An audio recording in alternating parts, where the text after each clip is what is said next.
والسلام على أشرف الأنبياء والمرسلين نبينا محمد وعلى آله وصحبه أجمعين. السلام عليكم ورحمة الله وبركاته. Waalaikumsalam warahmatullahi wabarakatuh. Magandang umaga sa lahat. Sa araw na ito, mapag-usapan natin ang mga asawa ng Propeta sallallahu alaihi wasallam. At parte na ng mga asawa niya yung mga anak ng Propeta Muhammad sallallahu alaihi wasallam. Pero inshallah, pag-usapan natin ilan sa mga asawa ng Propeta. Tapos inshallah, next Saturday, ikumpleto natin ang mga ibang pangalan ng mga asawa ng Propeta sallallahu alaihi wasallam. Ang pag-aasawa ito ay isa sa mga nilikha ng Allah subhanahu wa ta'ala o binigay ng Allah subhanahu wa ta'ala sa mga alipin niya. At natural na magawain itong mag-aasawa. Lahat ng propeta ay nag-aasawa din at may mga propeta mas marami pa sa asawa ng propeta Muhammad sallallahu alaihi wasallam. At makikita natin ilan inshallah mamaya yung asawa ng propeta Muhammad sallallahu alaihi wasallam. At sinabi ng propeta sallallahu alaihi wasallam, magpakarami kayo, mag-asawa kayo dahil katotohanan ipagmalaki ko ang iyong bilang sa harap ng mga bansa sa araw ng paghuhukom. So siya mismo ang command sa atin, mag-aasawa tayo lahat para magparami tayo sa umma natin, inshallah. At pag-usapan natin sa araw na ito ang unang sa mga asawa ng Propeta Muhammad sallallahu alaihi wasallam, at ito yung mas known or mas alam na karamihan, which is si Khadija radhiyallahu anha. Sa Khadija Ummul Mu'minin radhiyallahu anha, siya yung unang asawa ng Propeta sallallahu alaihi wasallam, at ito nangyari sa time na ni Abu Talib ay buhay pa. Sa last session natin kahapon, pinag-usapan natin isa sa mga work or mga ginagawa ng Propeta Muhammad sallallahu alaihi wasallam, yung maging shepherd siya. Sa time na nag-shepherd siya, may narinig siyang news na si Khadija radhiyallahu anha may mga caravan siya pupuntang Sham, kung mag-business pupuntang Sham. So yung ginawa ng Propeta sallallahu alaihi wasallam ay nag-apply siya doon under ni Khadija radhiyallahu anha. In-applyan niya yung job na maging businessman, pero hindi yung that time hindi pa siyang trusted, bago pa rin siya. Pero nag-apply lang siya na mag-assist sa business na yun. So sa time na yun, may isa din sa mga kasama ng Propeta sallallahu alaihi wasallam na pupunta doon sa Sham, at siya ay assistant lang ng tao na yun. So si Khadija radhiyallahu anha, alam ng lahat, siya ay mas matanda sa Propeta Muhammad sallallahu alaihi wasallam sa time na yun. Siya ay 40 years old at nakapag-asawa na siya dati ng dalawang husband, yung namatay yung husband niya sa kanya. So dalawa na ang nauna. So wala nang sa isip ni Khadija radhiyallahu anha mag-asawa. Pero sa time na yon, yung hinire niya ang propeta at nagpunta ang Propeta sallallahu alaihi wasallam at saka yung kasama ni or yung ni-appoint na businessman ni Khadija, pumunta sila sa Sham. Bagong pupunta sa Sham, dumaan muna ang Propeta sallallahu alaihi wasallam sa Madina. Nag-business muna sila sa Madina. Yung dumaan ang Propeta sallallahu alaihi wasallam sa Madina, doon na nakita niya na sabi niya ang next, gusto niya na kung pupunta siya sa next destination na saan siya makatira, ang Madina. That time ang tawag sa kanya Yathrib. So sinabi niya gusto niya maging doon yung hijra niya. Doon din nakadecide siya na maging hijra. Sa ganda ng place, sa calmness ng place. So yun yung naisip niya. So bumalik ng Propeta sallallahu alaihi wasallam after ng expedition na yun sa Makkah, bumalik kay Khadija at na-notice ni Khadija, first time na-notice niya na may baraka ang business na yun. Nagkadoble-doble at marami pa ang kita sa dapat nakikitain sa business na yun. dahil sa karakter ng Propeta Muhammad sallallahu alaihi wasallam. At dito nalaman natin din isa sa mga impact ng magandang asal, yung mga bagay natin sa buhay, especially sa pag-deal with tao, na nagkaroon ng malaking benefits babalik sa iyo. Pinakita ng Propeta sallallahu alaihi wasallam yun, na paano yung naging Sadiq Amin, siya, isa sa mga asal ng Propeta sallallahu alaihi wasallam, o katawagan sa kanya ay siya yung Sadiq al-Amin. So yung naging malaking parte yun sa pagbibusiness, at nagdala yun ng mas maraming kita sa business na yun. So nagtanong si Khadija radhiyallahu anha, sabi niya na curious siya kay Propeta Muhammad sallallahu alaihi wasallam, at nag-send siya ng kasama niya or kaibigan niya si Maysara. Tinanong niya si Maysara kung okay ba na yung propeta, yung karakter ng propeta, at nagsabi din si Maysara, mas mainam na asawahin mo na lang si Propeta Muhammad. So nag-send si Khadija kay Maysara na sabihan ng propeta, mag-meet sila, at kung gusto ng propeta mag-asawa sila. At hindi nagdalawang isip si Propeta Muhammad sallallahu alaihi wasallam, that time ay 25 years old. Alam natin na yung edad sa time na nag-asawa ang propeta kay Khadija radhiyallahu anha, pero may isang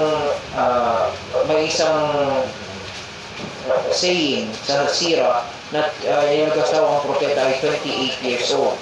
So may dalawang opinion. Yung una is 25 years old, at yung pangalawa is 28 years old. At may pangalawang opinion din sa edad ni Khadija radhiyallahu anha. Yung unang opinion yung 40 years old, at may ibang opinion ay younger than that, which is around 35 years old. Sabi nila kasi hindi na pwede mag-anak daw kung after 40 years old. So yun yung rason daw na mas younger siya sa 40 years old si Khadija that time. So ang pamaraan ay mabilis lang ang pag-aasawa nila, walang mahirap sa bagay na yan. At sabi ng Propeta sallallahu alaihi wasallam, siya yung mas nagbigay ng baraka sa buhay ng Propeta sallallahu alaihi wasallam. To the point na sinabi niya yung alam natin na sabi ng Propeta sallallahu alaihi wasallam, maraming lalaki ang naging ganap sa Jannah, maraming lalaki ang naging ganap, at walang naging ganap sa mga babae maliban sa 4, at isa na doon si Khadija bint Khuwailid. So may alam natin yung 4 na women of Jannah na yung pangalan nila ay known. Isa na doon si Khadija bint Khuwailid, at isa din si Fatima, anak ng Propeta Muhammad sallallahu alaihi wasallam. Isa din sa mga alam natin about si Khadija radhiyallahu anha, na siya yung sinabi ng Propeta sallallahu alaihi wasallam na binati siya ng anghel.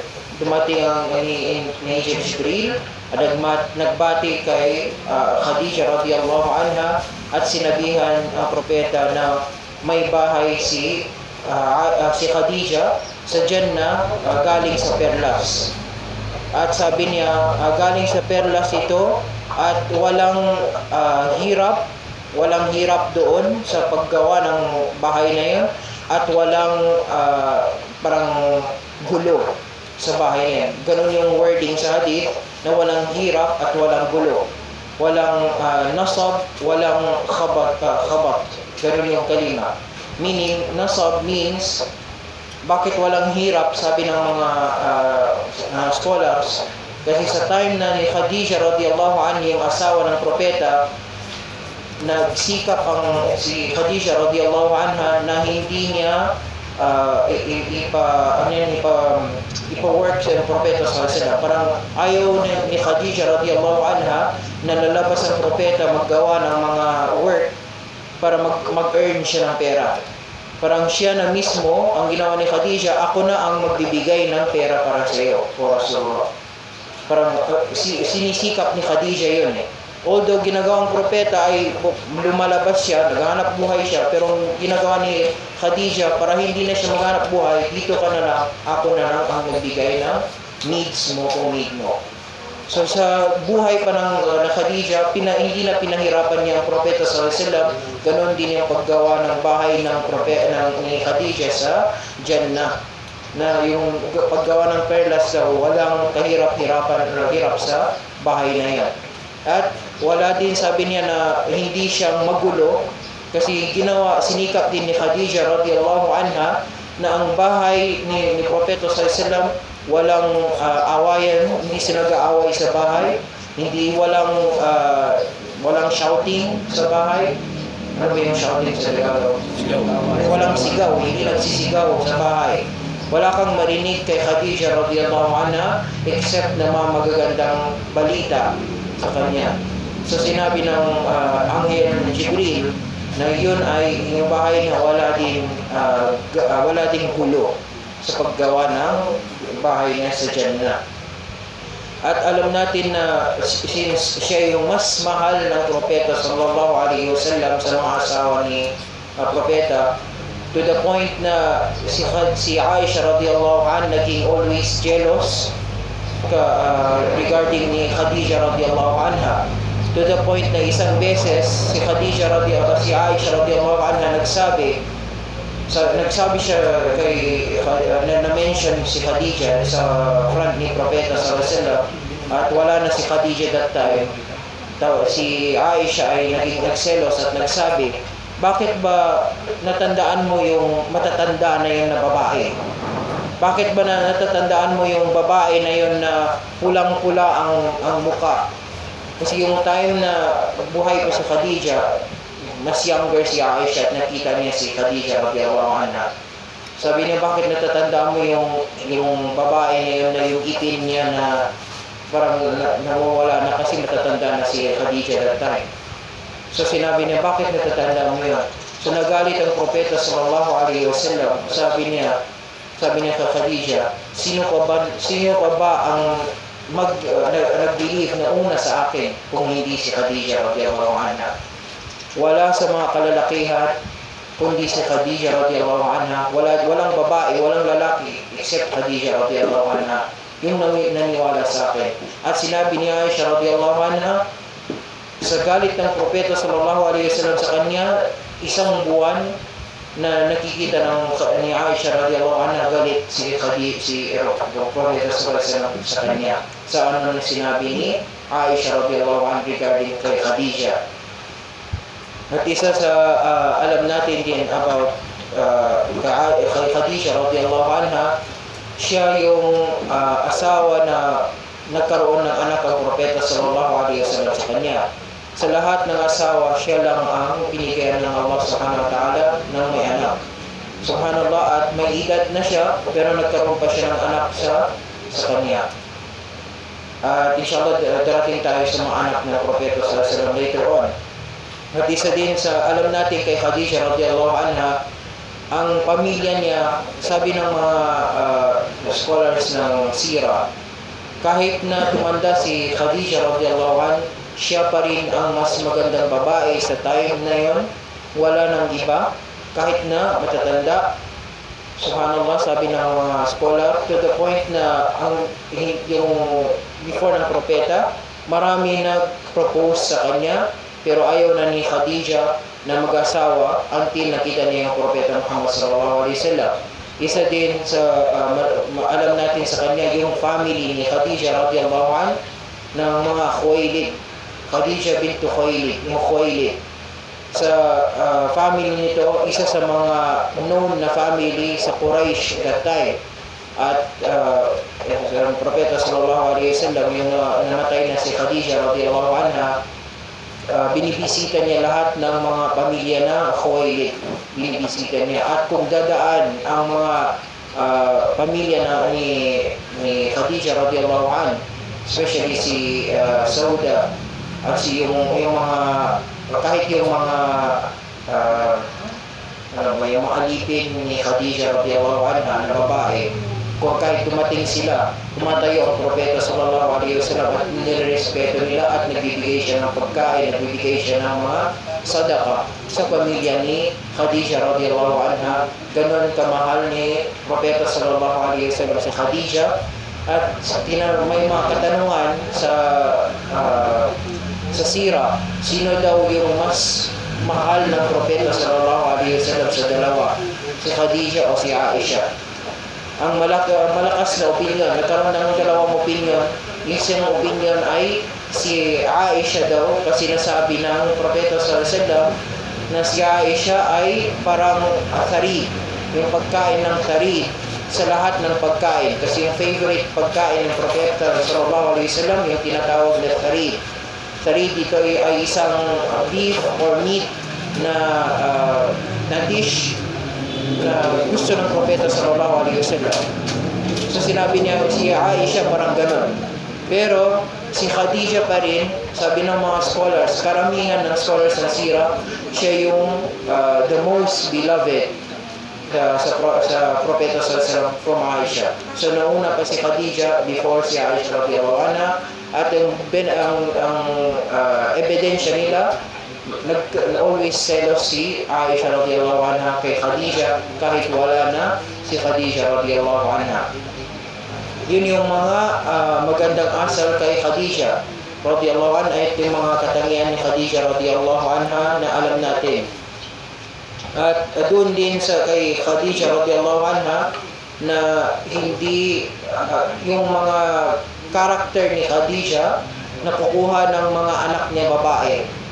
So yung karamihan ng karakter ni Khadija nakukuha ng mga anak ni Propeta Muhammad sallallahu alaihi wasallam at nakikita ni Propeta sallallahu alaihi wasallam sa mga anak niya lahat. That's why mahal niya at nakikita niya din yun kay Fatima. Kay Fatima yung anak ni Propeta Muhammad sallallahu alaihi wasallam. So doon daw that's why mahal niya din si Fatima.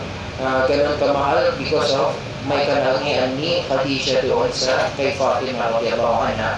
At si Fatima radhiyallahu anha, yung anak niya na babae, which is the last na anak ng Propeta sallallahu alaihi wasallam, siya yung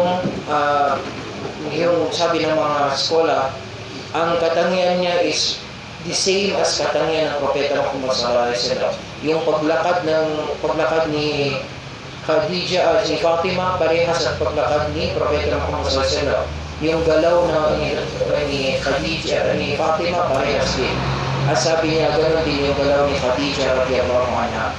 Sabi ng mga scholars din about Khadija at Propeta Muhammad sallallahu alaihi wasallam, kasi once mag-asawa na daw yung dalawa, parang sometimes nakukuha mo na ang karakter ng isa. So nakukuha ng Propeta Muhammad sallallahu alaihi wasallam yung paglakad ni Khadija, yung ugali na Khadija din. So nagkaroon sila ng stage of mga magandang asal din. So that's one of the magandang dapat makita natin sa mga asawa natin, at sana ganoon din makukuha nila sa atin na yung magandang asal natin siya. Pagkatapos ni Khadija radhiyallahu anha, sa mga asawa ni Propeta Muhammad sallallahu alaihi wasallam,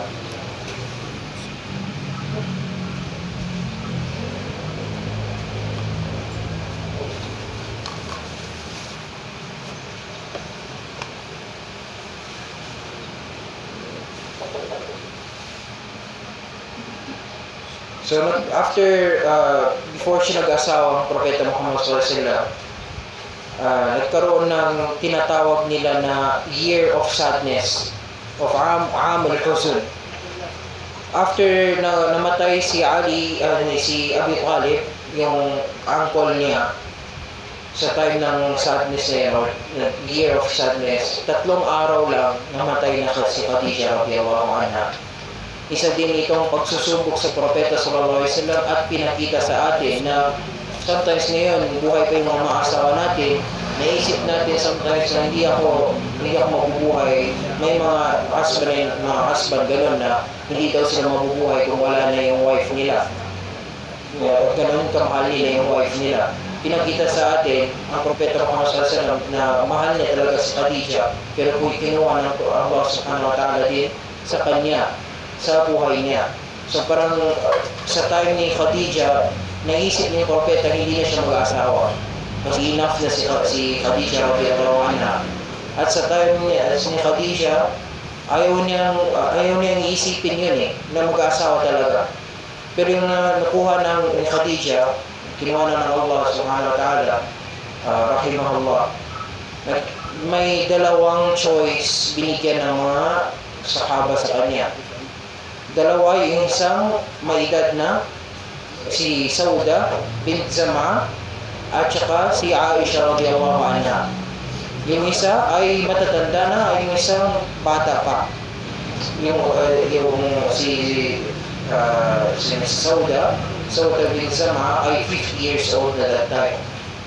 So, sabi ng mga sahaba, pwede ka magpili sa isa. Sabi nila, si Sauda muna ang pinili niya kasi si Aisha radhiyallahu anha ay 6 years old at that time. Pero nagkaroon na sila ng contract of marriage sa time na yan. Pero hindi pa na consummate yung marriage with Aisha radhiyallahu anha kasi 6 years old pa. Yung 9 years old na ni Aisha, doon na nagkaroon ng consummation. Pero before that, si Sauda muna. Sauda bint Zam'a yung nauna sa kanila.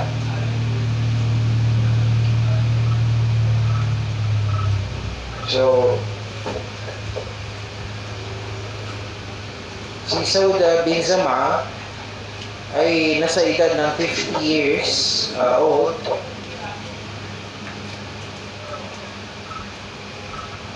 Dito din pinakita sa atin ng Propeta Muhammad sallallahu alaihi wasallam, hindi niya pinili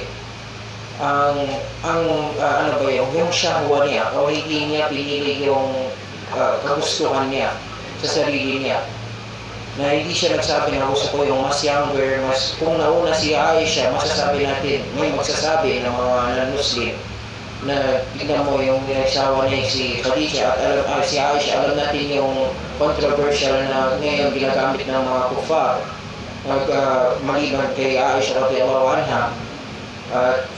Nangyayari ito ngayon, pero nakikita natin sa history, nauna si Khadija tapos si Sauda. So hindi sila mga younger sa edad ng propeta na si Sauda, 50 years old.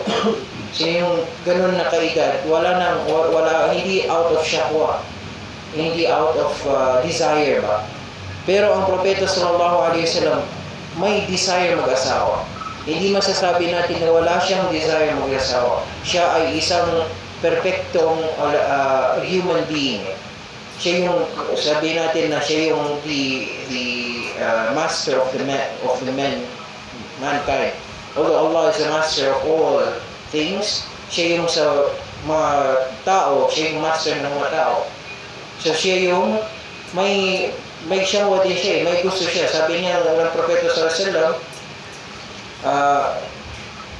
kinagilawan ko mula sa inyong mundo yung kagustuhan ng Propeta sallallahu alaihi wasallam sa mundo na ito, yung pabango at yung babae. Di ba? So sabi niya, yun yung gusto niya. So mismo nagsabi na gusto niya din yung mga babae. So that's why nag-asawa siya kay Aisha radhiyallahu anha later on, yung 9 years old na si Aisha radhiyallahu anha. Si Aisha radhiyallahu anha, alam natin na siya yung anak ni Abu Bakr as-Siddiq, at si Aisha radhiyallahu anha, maraming katangian din maganda nakuha sa kanya. Siya ay alima, siya yung isang scholar sa Islam. Lahat ng magagawain ng Propeta sallallahu alaihi wasallam, siya yung nakikita at siya yung nag-narrate ng mga gawain na yun. At hindi lang yan, siya yung maganda siya yung younger sa mga kababaihan, at siya yung matino sa kanila.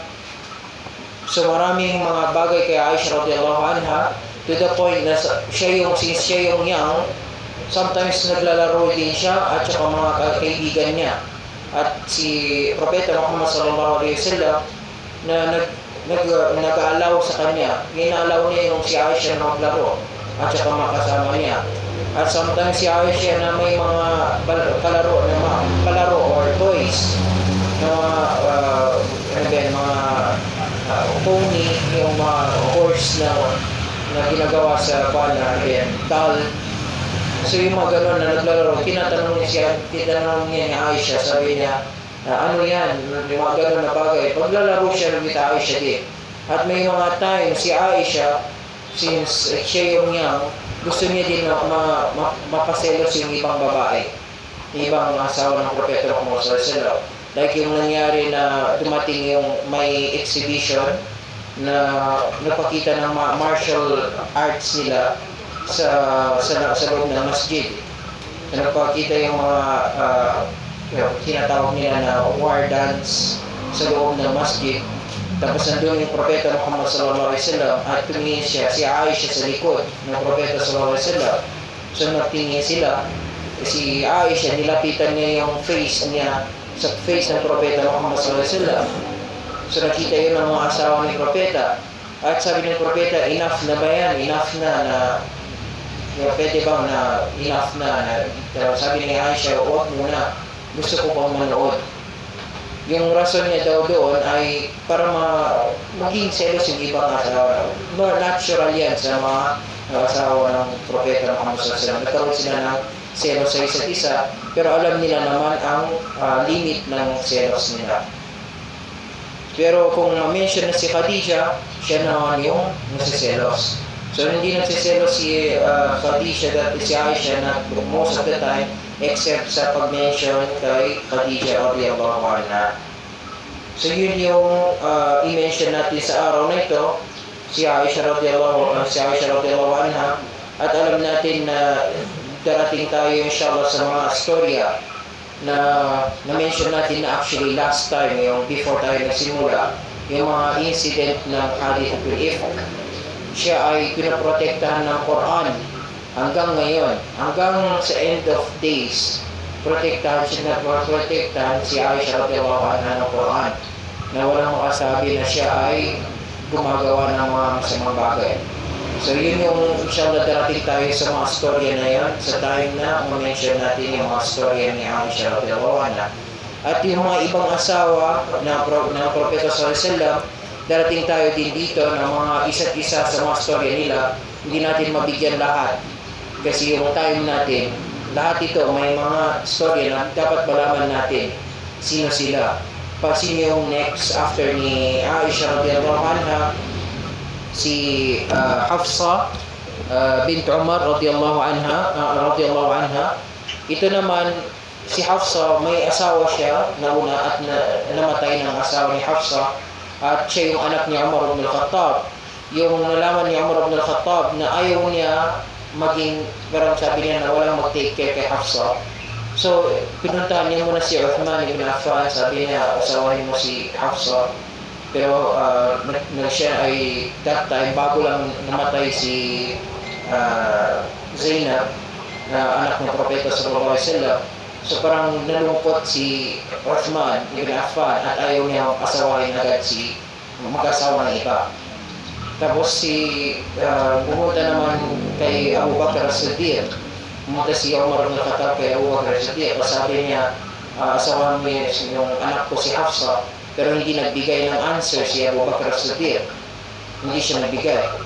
So pumunta siya, nalungkot si Umar ibn Khattab radhiyallahu anhu, lumapit siya kay Propeta Muhammad sallallahu alaihi wasallam at nagsabi siya na pinuntahan ko si Uthman, hindi daw niya, hindi ayaw niya munang kasawa, si Abu Bakr hindi nagbigay ng answer sa akin.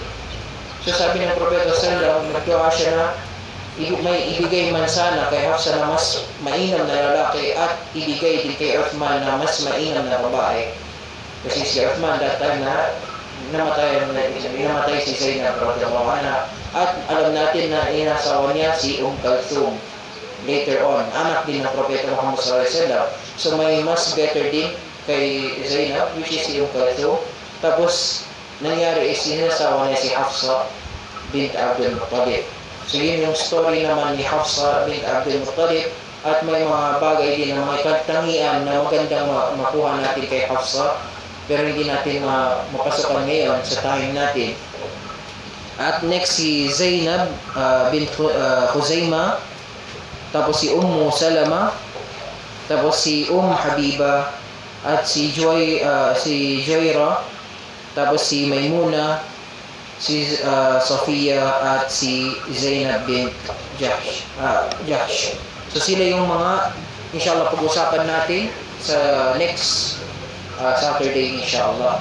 Kasi may kuwan tayo sa mahad. So dapat 7 na doon na ako. Ang time natin ay maikli na. Gusto ko sana maibigay lahat kasi hindi ito enough. Hindi pwede ako mag-usap about ng mga asawa ng Propeta sallallahu alaihi wasallam na hindi natin maibigay ang rights ng mga asawa ng Propeta. Kasi sila ang mga mothers of believers. Sila yung mga mothers natin eh. So dapat ibigay ang right nila. So hindi natin maibigay lahat. Inshallah, which is next week na pag-usapan natin. But before that, inshallah, before tayo matapos, magtanong tayo ng konting katanungan. May premyo pa dito. Okay? So, sino sa inyo na may alam, other than na-mention ko, about Khadija radhiyallahu anha? May kaalaman regarding kay Khadija radhiyallahu anha na natatandaan ninyo? Other sa age or na-mention ko, may pwede kayong magbigay. Sa mga nakatanggal niya, Khadija radhiyallahu anha, unang-una, siya yung kauna-unahang babae Muslim. Siya yung unang pumasok sa Islam. Siya yung sumubok sa tao ng Muhammad sallallahu alaihi wasallam. Siya yung nagkaroon ng kahirapan. Panahon nila ng siya rin yung nagbigay ng suporta. Sa yung yaman niya ay yaman niya inamin niya sa landas ng Allah subhanahu wa ta'ala. May isa din na nakukuha natin sa pag-asawa ng Propeta, pag-asawa ni Khadija kay Propeta. Ano yun? Ano yung ruling na doon nakukuha natin? May ruling doon eh.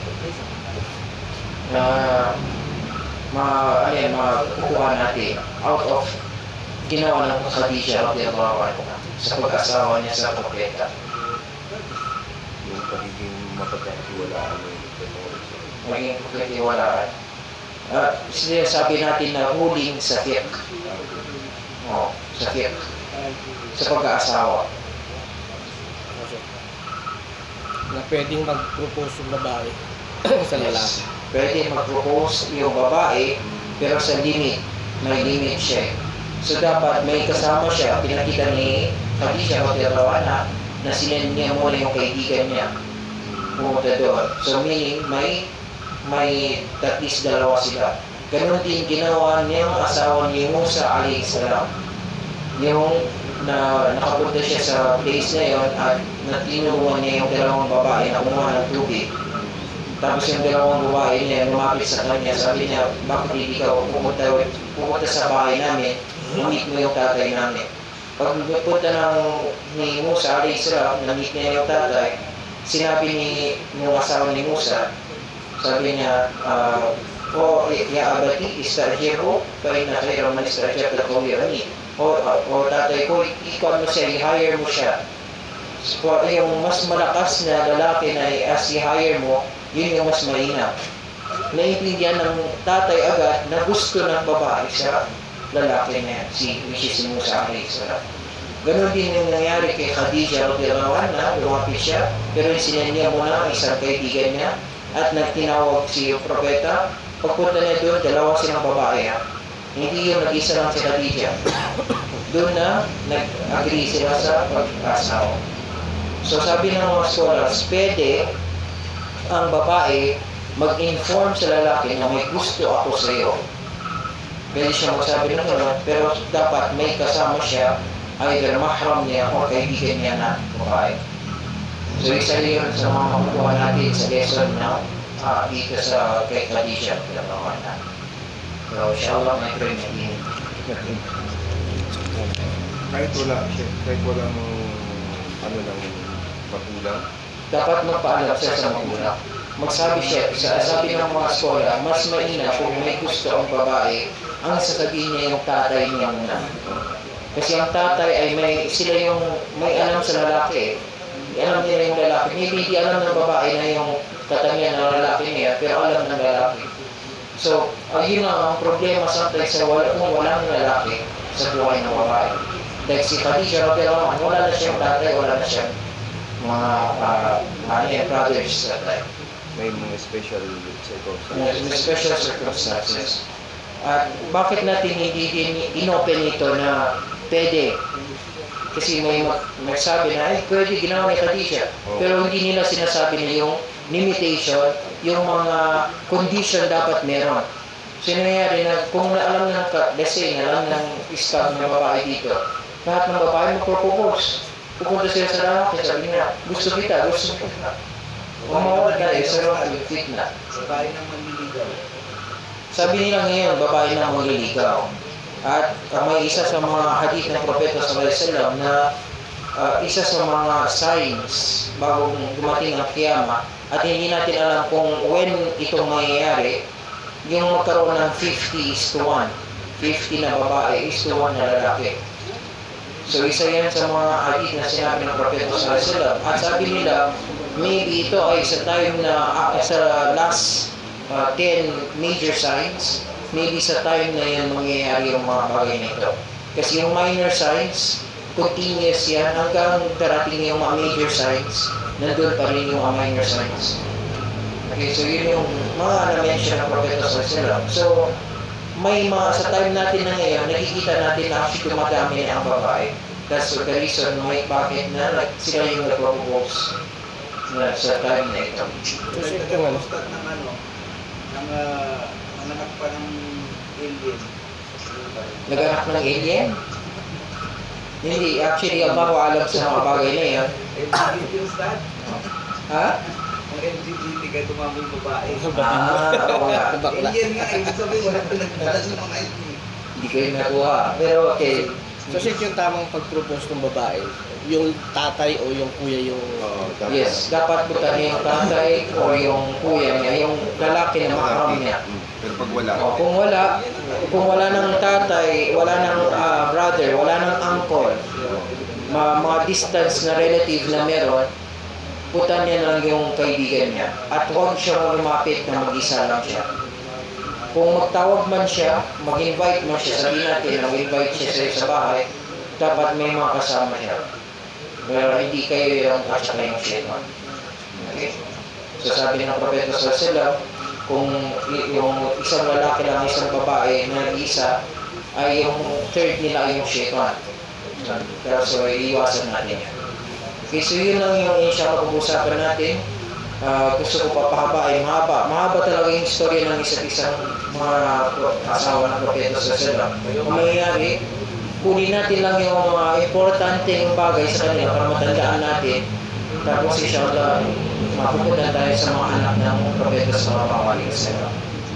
Bakit importante ito? Kasi sila yung mothers of believers. Sila yung dapat maging role model ng mga sisters natin, mga anak natin na babae.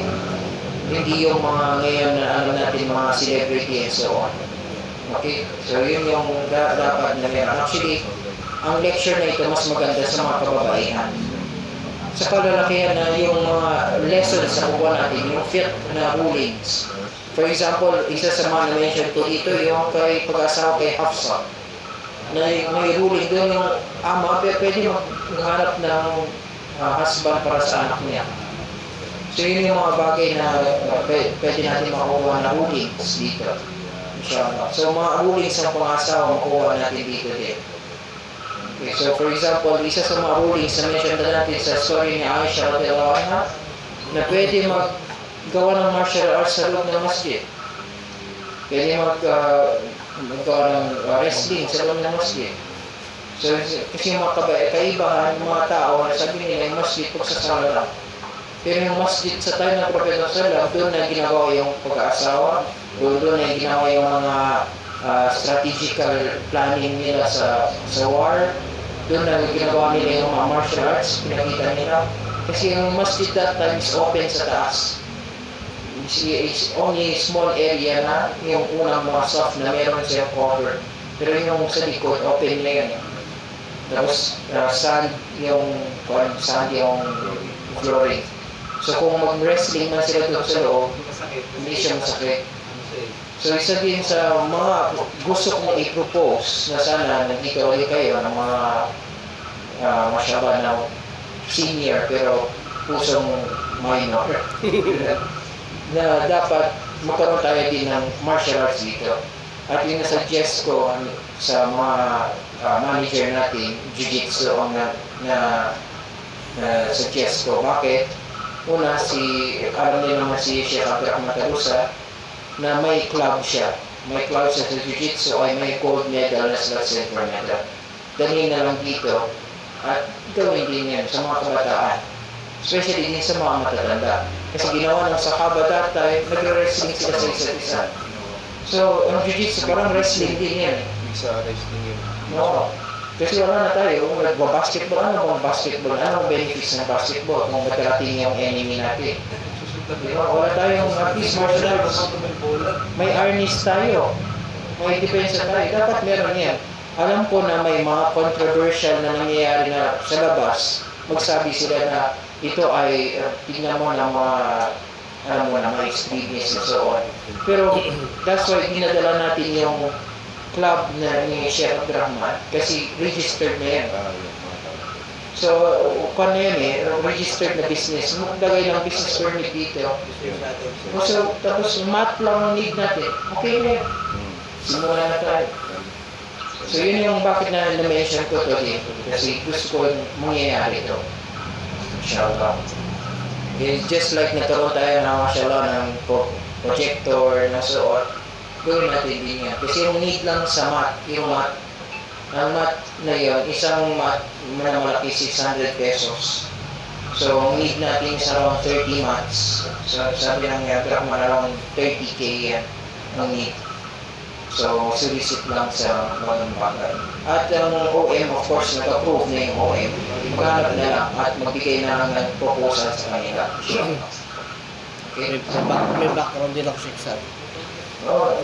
Basta ano yung mga maturo natin para makabenefit yung community. At dapat meron tayong na permit kasi hindi natin makawan yun. I suggest yung plano na gano'n ang bawa. Dapat makipagpalida with brother Talusa. Abdurrahman. Abdurrahman Talusa. Dapat makipag-usap sila sa Actually, pumunta na dito last month pa. Tapos, wala na kasi dapat summer dapat sa mga Yun yung plano sana, pero kahanap pa ng saan makasulisit. Ngayon, may sabihin mo naman, hindi na naman dito tayo sa barangay. Kasi, kaya sa akin, nakakawagi tayo. Ito. Nang Muslim din Yes. So, yung suggestion ni Abdurrahman Talusa, kasi na-open namin na to kay OM, na at sinabi ni OM din, siya ito yung unang student ni Abdurrahman, kung na-open na to. Magkuha tayo ng business permit, kasi may business permit lang ang need dito sa loob. Tapos, ang mangyayari is invite sa lahat, hindi lang Muslim, kahit yung mga non-Muslim sa labas. Kasi parte na ng training natin is magdawa. So while magkaroon ng resting time, dawa time na yan. Hindi ba pwedeng kailangan pa pumunta ng another business permit o... Sabi ni Talusan daw, dapat may dito sa area. Parang branch. Parang branch. Oh. siya na yun, kasi negosyo naman na yun. Dapat ang magkakatuloy ito. So, inshallah dito, yung need lang, yun nga, business permit. At magkaroon ng, I think may at least 1,000 per student. Yun yung actually, mababa na yun sa lahat ng jiu-jitsu club. 3,500 yung jiu-jitsu per month. So, dito is 1,000 na okay. Kung ito sa sa pangitag, kung sa mga properties, kasi wala naman magiging problema din kung ano approval niya. Yun, inshallah. Dito sa loob, approve na. Kunin natin na ng permit dito. Yes, yun na lang.